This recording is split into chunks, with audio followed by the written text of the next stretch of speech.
companies that are not of the 1 million or above, 1 million or less in the gross receipts, what would for the commercial activity tax, what will the tax be? 0, they're not affected by it. Thank you. So, and how many companies, follow up? How many companies approximately, I know that's a changing number, how many companies are there in Oregon, and then how many are going to be impacted approximately by this new commercial activity tax, please?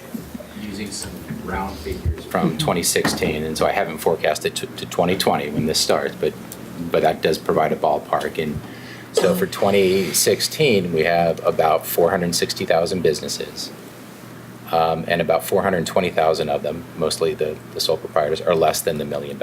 So the number that we're expecting to be affected in some way is about 40,000. I have that on the record, colleagues, about the number of companies that are going to be impacted by this. It's a very small number of businesses in total. So it's, I think that's interesting. Follow up, please? Yes. And then if you could, I know there's been some work in comparing with this what we're hopefully about to pass, our commercial activity tax, and where it falls within compared to the other states. So will we still be below the national average?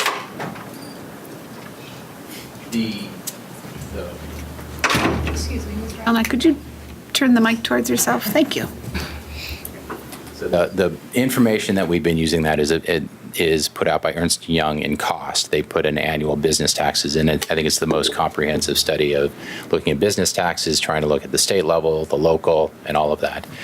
And tax structures vary across all the states, so they take this work and they normalize the information by taking the amount of business taxes as a percent of the economy. And so it's a percentage, and then you can rank all the states. So their last report was put out last year, I think based on 2017 data. And in that, Oregon was, and this is kind of from memory, it was 5th or 6th or maybe 7th.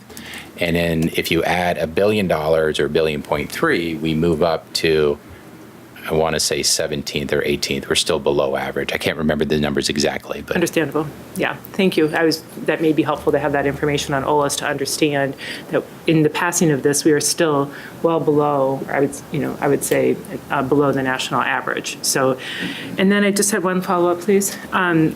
Now, I have the pleasure of serving on the Revenue Committee in the Senate with Senator Haas, and I have the pleasure of working with Mr. Allanach. And so we often talk about our tax system in the Revenue Committee, of course, and it doesn't seem we go very many weeks when we aren't commenting on how unstable our tax system is here in Oregon, and that we're very, very dependent on income tax. And so we've had some references perhaps that tonight talking about if the economy were to start to go down.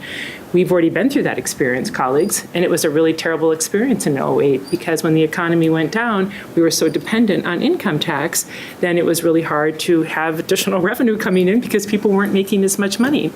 So I was wondering, as Mr. Allanach is an economist, that by passing this, would you say that we are making our tax structure more stable or less stable by passing this from a revenue standpoint, please? I think so we're just adding a new source of revenue, so we're not modifying. The income tax is being scaled back a little bit, so that is relevant to the discussion. And this kind of tax tends to be more stable over time. So given the mix of all the state taxes, the tax that is being created here is more stable than an income tax. So I would say that would add stability to the system. Okay, thank you. Thank you, Madam Chair. Representative